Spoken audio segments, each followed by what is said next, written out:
दोस्तों यह संसार एक भ्रम है। क्या लगता है दोस्तों आपको संसार कोई भ्रम है? क्या हुआ अगर आपको मैं कहूँ कि हम एक सिमुलेटेड दुनिया एक कंप्यूटर के अंदर रहते हैं और ये हमारी दुनिया जिसे हम रियल समझते हैं वह रियल नहीं है। शौक लगाना है आपको। लेकिन अगर मैं ये कहूँ कि हमारी ये दुनिया एक माया है तो आपको थोड़ा कम शौक लगेगा, क्योंकि ये सुनी सुनाई बात लगती है। लेकिन एक थियरी है जो ये मानती है कि दुनिया जैसे हमें दिखाई देती है वैसी नहीं है। हमारी दुनिया कुछ कंप्यूटर कोड्स का रूप हो सकती है। आपको जानकर हैरानी होगी, लेकिन इस थ्योरी में मानने वाले वैज्ञानिकों के अनुसार इसके 50% चांस है कि हम एक सुपर कंप्यूटर में रहते हैं। क्या आपने कभी सिमुलेशन थ्योरी के बारे में सुना है? 2003 में फिलोसोफर निक बोस्टन ने इस थ्योरी को बहुत ही डिटेल में बताया था। लेकिन यह पहली बार नहीं था। इससे पहले भी स्टीफन हॉकिंग ने सिमुलेशन थ्योरी के बारे में बताया है। एक फिजिसिस्ट सेट लियर्स निक ब्रास्टोन के आइडिया से इतने प्रभावित हुए कि उन्होंने साल 2016 में इसे आगे बढ़ाते हुए यह कह दिया कि यह दुनिया ही नहीं लेकिन पूरा का पूरा यूनिवर्स, यहाँ तक कि ऐसे कई मल्टीवर्स यूनिवर्स भी एक जायंट कॉस्मिक कंप्यूटर द्वारा बनाए गए सिमुलेशन हो सकते हैं। और साल 2020 में सिमुलेशन हाइपोथेसिस पर पब्लिश एक न्यूज आर्टिकल के मुताबिक कई डिस्कवरीज और एक्सपेरिमेंट के रिजल्ट ये बताते हैं कि इस यूनिवर्स के सिमुलेशन होने के चांसेस बहुत ज्यादा है। क्या यह सिमुलेशन थ्योरी यह कहती है कि यह पूरा ब्रह्मांड का आर्टिफिशियल सिमुलेटेड रियलिटी है जो हमसे बहुत डेवलप किसी और एडवांस सिविलाइजेशन ने बनाई है, और इस आर्टिफिशियल रियलिटी में उन्होंने हमें किसी उन्नत टेक्नोलॉजी द्वारा क्रिएट करके एक कॉन्शियस माइंड दिया है। हो सकता है कि इस बात पर आपको यकीन ना हो, लेकिन इस वीडियो को देखने के बाद आप इस बारे में एक बार जरूर सोचेंगे, क्योंकि किसी थ्योरी में कोई सच्चाई हो फिर वह एक कोरी कल्पना हो, पर एक साइंस सीकर होने के नाते हमें हर थ्योरी के बारे में जानना जरूर चाहिए, क्योंकि हमें हमारी कल्पनाओं से भी परे सोचना है। और अगर वाकई में संसार एक सिमुलेशन है तो हम इस मैट्रिक की दुनिया से बाहर कैसे निकले, यह भी हम इस वीडियो में जानेंगे। तो स्वागत है आपका सिद्ध इन्फो में, और आप हैं हेल्दी और साइंटिफिक ज्ञान से भरे एक चैनल सिद्ध इन्फो नॉलेज पर। और अगर आप यहाँ पर नए हैं तो सिद्ध इन्फो को सब्सक्राइब जरूर कीजिए, बिकॉज नॉलेज इज एवरीथिंग। तो चलिए अब जानते हैं कि उन साइंटिफिक परिकल्पनाओं को और उन साइंटिफिक कारणों को भी जिन्होंने कई वैज्ञानिकों को मजबूर कर दिया इस थ्योरी पर यकीन करने के लिए। Number 1, limitation. तो जैसे कि जब हम वीडियो गेम खेलते हैं तो उसमें दिखाई देने वाली वर्चुअल दुनिया रियलिटी नहीं होती, जिसके कारण उसमें कुछ लिमिटेशन आ जाते हैं। वैसे ही हमारी इस दुनिया में भी कुछ लिमिटेशन है, जैसे कि हम चाहकर भी लाइट की स्पीड से यात्रा नहीं कर सकते हैं, और ब्रह्मांड भी एक लिमिट तक ही हम देख सकते हैं। ब्रह्मांड में किसी भी बड़े से बड़े टेलीस्कोप से भी 13.5 अरब प्रकाश वर्ष से दूर नहीं देख सकते हैं। हम किसी मृत इंसान में कभी भी फिर से कॉन्शियसनेस नहीं ला सकते। हमने हमेशा देखा है कि कंप्यूटर चाहे कितने भी पावरफुल क्यों ना हो, उनकी एक प्रोसेसिंग लिमिट होती है, और इस प्रोसेसिंग स्पीड को बढ़ाने पर कंप्यूटर स्लो डाउन हो जाता है। और अगर हमारे यूनिवर्स भी एक कंप्यूटर प्रोग्राम है तो इस प्रोग्राम को रन करने वाले प्रोसेसर की भी एक लिमिटेशन जरूर होगी। इसे आगे चलाने पर हमारे कॉस्मिक यूनिवर्स का प्रोसेसर धीमा पड़ जाएगा। और दोस्तों सुनने में यह काफी अजीब भले ही लगता हो, लेकिन इस तरह की लिमिट हमारे ब्रह्मांड में है, और यह लिमिट है द स्पीड ऑफ लाइट की लिमिट। जनरल रिलेटिविटी में कहती है कि यूनिवर्स में कोई भी ऑब्जेक्ट लाइट की स्पीड से यात्रा नहीं कर सकता एक्सेप्ट यूनिवर्स इट सेल्फ। और अगर किसी कारण से यूनिवर्स में मौजूद कोई भी ऑब्जेक्ट लाइट स्पीड से यात्रा करता है तो उसके आसपास का स्पेस टाइम फैब्रिक बिल्कुल धीमा हो जाएगा, और अगर वो ऑब्जेक्ट लाइट स्पीड अचीव कर लेता है तो समय और स्पेस टाइम ही उसके लिए रुक जाएगा। लेकिन स्पेस टाइम ऐसा करने नहीं देगा।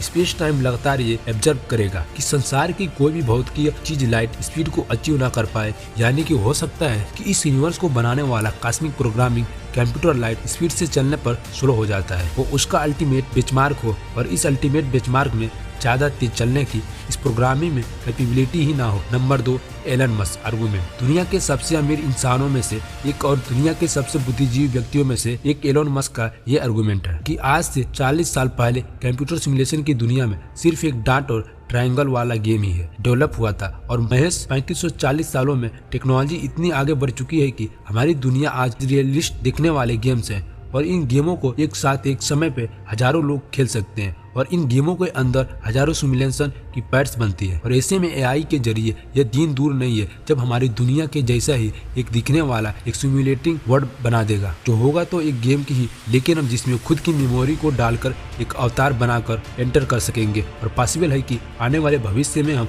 मैट्रिक की तरह कंप्यूटर की दुनिया में घुस जाएं, और अगर भविष्य में ऐसा सिमुलेशन हम कर सकते हैं तो इस बात की क्या गारंटी कि हमारी दुनिया कोई सिमुलेशन नहीं है। Number 10, perfection. दोस्तों कभी आपने ये गौर किया है कि हमारी ये दुनिया काफी ज्यादा परफेक्ट है, जहाँ ब्रह्मांड के सभी पिंडों को यानी कि स्टार प्लेनेट, टर्फ प्लेनेट, इन सभी को होल्ड करने के लिए ग्रेविटी है जो उन्हें एक दूसरे से बांधे रखती है और यूनिवर्स के बड़े बड़े स्ट्रक्चर को बनाती है। और यूनिवर्स में ये ग्रेविटी गैलेक्सी को एक दूसरे से टकरा कर भी कोलैप्स हो सकती है, लेकिन ऐसा ना हो इसलिए उन्हें बांधे रखने के लिए डार्क मैटर और डार्क एनर्जी है। और यही डार्क मैटर और यही एनर्जी सभी गैलेक्सी को एक दूसरे से दूर रखती है और यूनिवर्स के एक्सपेंड करती है। कई वैज्ञानिकों का तो मानना है कि बिग बैंग के दौरान जो सिंगुलैरिटी सिस्टेंट में आई थी उसके टेम्परेचर या एनर्जी में अगर रत्ती भर का भी डिफरेंट हो जाता है तो शायद आज ब्रह्मांड का निर्माण ही नहीं हो पाता। ये सब चीजें हमें बता दी कि हमारा यूनिवर्स एकदम परफेक्ट है और लगता है ये दुनिया किसी परफेक्ट कंप्यूटर एल्गोरिदम के द्वारा काम करती हो। और इस तरह से सोचने पर भी लगता है कि यह यूनिवर्स की सिमुलेशन है, लगता है कि यह यूनिवर्स एक सिमुलेशन है। Number 4, mathematics. दोस्तों हमारे यूनिवर्स में हर जगह पर पैटर्न्स है, हर जगह पर नंबर्स है और हर जगह पर परफेक्शन। ये इतना परफेक्ट है कि इसमें मिस्टेक की कोई गुंजाइश ही नहीं। यूनिवर्स का यह परफेक्शन यूनिवर्स के अपने लाज की वजह से है और ये लाज मैथमेटिक्स की लैंग्वेज में है, यानी कि ब्रह्मांड की लैंग्वेज मैथमेटिक्स है। एक परफेक्शन के लिए मैथमेटिक्स की रिक्वायरमेंट होती है और ये एक कंप्यूटर प्रोग्राम पूरी तरीके से मैथ पर डिपेंड होता है। इसमें पूरी तरीके से परफेक्शन के साथ वर्क होता है और इसलिए हो सकता है कि हमारे यूनिवर्स मैथमेटिक्स कोडिंग के फॉर्म में प्रोग्राम किया गया हो। हमारी पृथ्वी पर अभी 5 बार एक्सटेंशन हो चुका है, मतलब 5 बार जीवों का सफाया हो चुका है। ये ऐसी ही जैसे 5 बार किसी कंप्यूटर को फॉर्मेट करना और उसके बाद फिर से एक नई अपग्रेड विंडो डालना, और शायद इसलिए हमारी पृथ्वी पर लाइफ को इतनी बार रीइंस्टॉलिंग किया गया हो। और इस तरीके से यह मैथमेटिक्स यह इशारा करती है कि हमारी दुनिया एक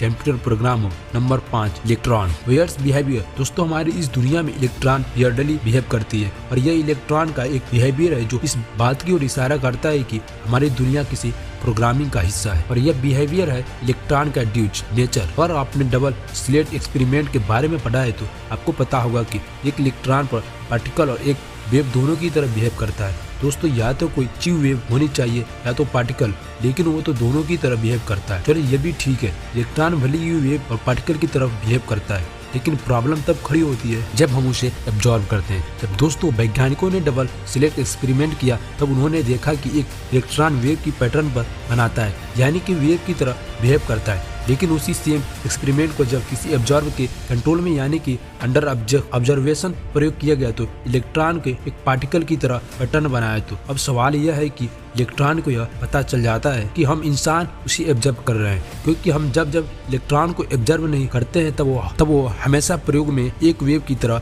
बिहेव करता है, वेव की तरह नतीजा देता है। और जब हम उसे एब्जर्व करते हैं तब वो सीधा पार्टिकल बन जाता है। ऐसा लगता है कि इलेक्ट्रॉनों को शायद पता चल जाता हो कि उन्हें कोई एब्जर्व कर रहा है। और ऐसे में वैज्ञानिकों ने एक निष्कर्ष निकाला कि इलेक्ट्रॉन के ऐसे ही दोहरे चरित्र का एक कारण है। यह हो सकता है कि हम सब एक कंप्यूटर प्रोग्राम का हिस्सा हो और इस प्रोग्रामिंग में इलेक्ट्रॉन को ऐसे ही प्रोग्राम किया गया हो ताकि हम जब इलेक्ट्रॉन को एब्जर्व करें तब वो हमें पार्टिकल की तरह दिखे, और जब हम उसे ना एब्जर्व करें तब वो वेव की तरह परफॉर्मेंस करे। और क्वांटम पार्टिकल इलेक्ट्रॉन का यह दोगलापन बताता है कि हमारी दुनिया एक सिमुलेशन हो सकती है जहां पर उनका यह बिहेवियर पहले से फिक्स है। Number 6, quantum एग्लटमेंट। इलेक्ट्रॉन की तरह यह क्वांटम दुनिया का ये एक और रहस्य है जिसे क्वांटम इंटर एग्रीमेंट कहा जाता है। अभी ये ऐसी बातें है कि मान लो कि आपके पास कोई 2 पासे हो, यानी कि 2 डाई, और आप जब उन्हें उछालते हो उनका सम 8 ही आता है। फिर चाहे ये दोनों पास एक दूसरे के कितने भी दूर क्यों ना हो, पृथ्वी के किसी भी हिस्से में क्यों ना हो, लेकिन जब आप इन दोनों को एक साथ उछालेंगे तब दोनों का सम 8 ही आएगा। यानी कि अगर एक पे 6 आता है तो दूसरे पे 2 आएगा, एक पे 5 आता है तो दूसरे पे 3 आएगा। इससे टोटल उनका सम 8 ही होता है। अगर ऐसा होता है तो इस प्रयोग में क्या लगता है आपको दूसरे पासे को कैसे पता चल जाता है कि पहले पासे पर क्या आया था? और फिर भी अगर ऐसा होता है तो हमें यह मानना पड़ेगा कि इन दोनों के बीच किसी भी तरह का इंफॉर्मेशन का ट्रांसफॉर्मेशन हुआ है। राइट और हो सकता है कि इस फॉर्मेशन के आदान प्रदान से ये दोनों पास एक दूसरे से कनेक्ट हो। हालांकि दोस्तों यह एक उदाहरण है और ऐसे कोई भी पास इस पृथ्वी पर रियलिटी में मौजूद नहीं है, लेकिन दोस्तों क्वांटम दुनिया में, क्वांटम वर्ल्ड में ऐसा ही होता है। जी हाँ, हमारे इस पृथ्वी पर, हमारी ही इस दुनिया में क्वांटम फिजिक्स में यही सब होता है। जब किसी 2 एटम पार्टिकल्स को ऑब्जर्व किया जाता है तब हर बार अगर पहले पार्टिकल की स्पिन राइट साइड मिलती है तो दूसरे पार्टिकल की स्पिन हमेशा लेफ्ट साइड ही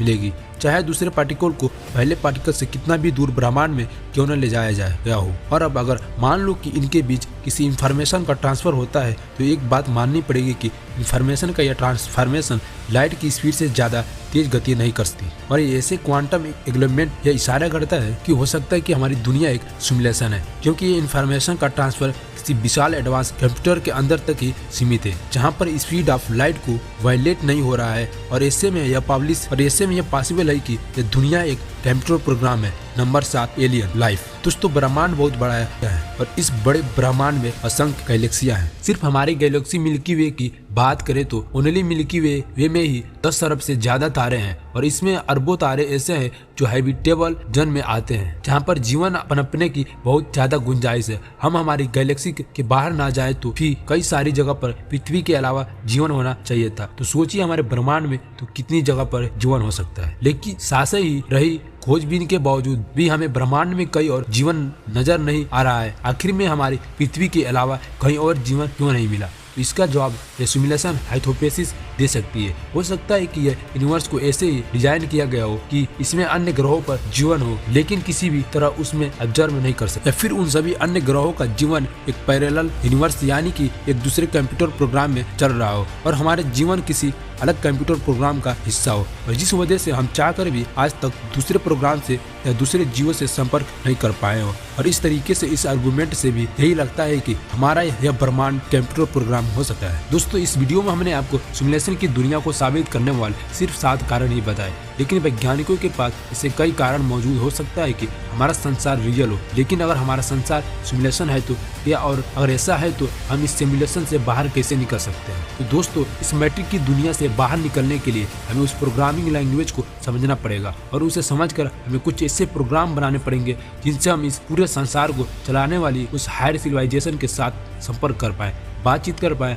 और यह भी हो सकता है कि हम उस सिविलाइजेशन के द्वारा किए गए महज एक एक्सपेरिमेंट हो और वह यह देखना चाहते हो कि हम इस सच्चाई का पता लगाकर उनसे कम्युनिकेट कर पाते हैं या नहीं। अब इसका माइथोलॉजी में दोस्तों बहुत ही अच्छा वर्णन मिलता है। श्रीमद् भगवत गीता में कहा है कि यह संसार एक माया है और हमारा उद्देश्य संसार रूपी माया के चक्र से यानी कि मोह जाल से बाहर निकलना है और मोक्ष की ओर प्रयाण करना है। और यह मोक्ष पाने के लिए हमें हमारे शास्त्र कहते हैं कि हमें बाहर की दुनिया में नहीं लेकिन अंदर झांकना होगा, यानी कि हमारे अंदर हमें पहचानना होगा कि वास्तव में हम कौन है। और अगर यह संसार वाकई में एक सिमुलेशन है तो बाहर की दुनिया तो एक प्रोग्राम है, उसमें जाकर हम क्या करेंगे? उसमें तो उलझे ही रह जाएंगे। हमें अगर बाहर निकलना है तो हमारे अंदर झांकना होगा, यानी कि हमारे दिमाग में हमारे मन में क्यों नहीं, तो हमारे अंदर झांकना होगा, यानी कि हमारे दिमाग में हमारे मन में, क्योंकि यही उस सिमुलेटिंग वर्ड से कनेक्टेड है। और जैसे जैसे हम अपने अंदर झांकते जाते हैं वैसे वैसे हम संसार में ऊपर उठते जाते हैं, इस भंवर से बाहर निकलते जाते हैं और मोक्ष की ओर प्रयाण करते जाते हैं। लेकिन ऐसे में इस बात का क्या सबूत है कि हमें ऑपरेट करने वाली कोई हायर सिविलाइजेशन भी किसी और सिविलाइजेशन का